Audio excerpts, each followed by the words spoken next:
Olá, bem-vindos a mais uma análise nossa. Hoje, a gente mergulha nos escritos de Sêneca, especificamente naquele texto famoso sobre a brevidade da vida.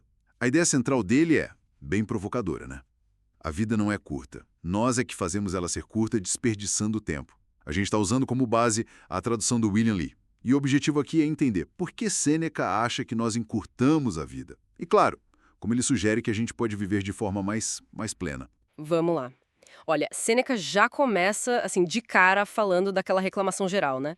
Que a vida passa voando. Cita até gente como Hipócrates. Sim, ele reconhece que é uma queixa antiga, mas aí ele solta aquela frase de efeito.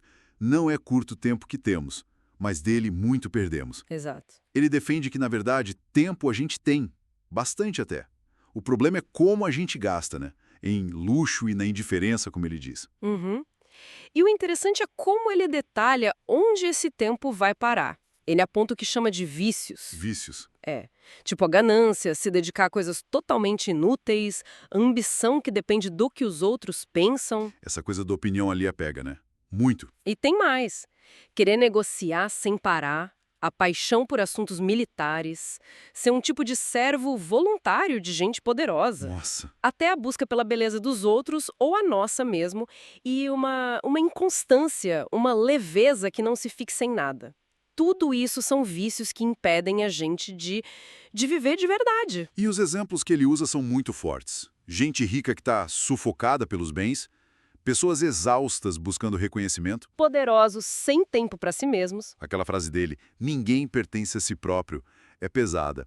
Captura bem essa ideia de não sermos donos do nosso tempo. É isso. E ele mostra uma incoerência enorme nossa. A gente briga por um palmo de terra, mas deixa qualquer um entrar na nossa vida, roubar nosso tempo, que é o bem mais valioso, né? Totalmente. Aí ele sugere fazer como ele chama?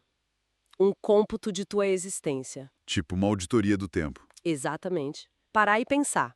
Quanto tempo realmente foi meu e quanto foi levado por, sei lá, preocupação boba, obrigação sem sentido, distração. É uma boa provocação, porque a gente vive meio que como se fosse durar para sempre, né? Adia o viver de verdade. Sempre deixando para depois. Um depois que talvez nem chegue. E isso não é só com a gente, digamos, comum. Não. Não. Sêneca cita o imperador Augusto, Cícero, figuras enormes. Todos eles desejavam o tal do ócio. Mas não ócio de preguiça, né? Tem uma diferença para o estoicismo. Claro, claro. É o ócio como tempo livre para pensar, para estudar, para se conhecer melhor. Augusto via isso quase como um sonho de aposentadoria. Uma esperança, né? Isso. E Cícero se sentia semi-livre porque a política consumia tudo. É irônico, né? Os mais poderosos se sentindo presos, o que nos leva àquela distinção que ele faz entre os ocupados e os que buscam a sabedoria. Perfeito. Os ocupados são aqueles que estão sempre atarefados, mesmo quando não estão trabalhando. Tipo como? Colecionando coisas de forma obsessiva, perdendo tempo com detalhezinhos históricos que não importam pra nada, tipo quem foi o primeiro a fazer X ou Y. Sei. Discussões que não levam lugar nenhum. Exato, ou discussões literárias que são pura perda de tempo, até o excesso de cuidado com a aparência, ou ficar decorando a música da moda.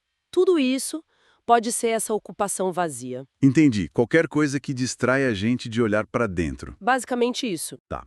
E qual seria então a alternativa a essa vida ocupada que Sêneca propõe? Para ele, a alternativa é bem clara: usar o tempo para buscar sabedoria.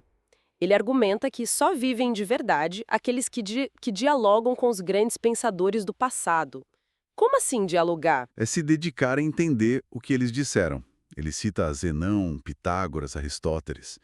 Ao fazer isso, Sêneca acredita que a gente consegue meio que anexar o tempo deles à nossa própria vida. Interessante. Transcender a própria época. Isso, é como se a gente estendesse a nossa vida, não em anos, mas em profundidade, em significado. Faz sentido.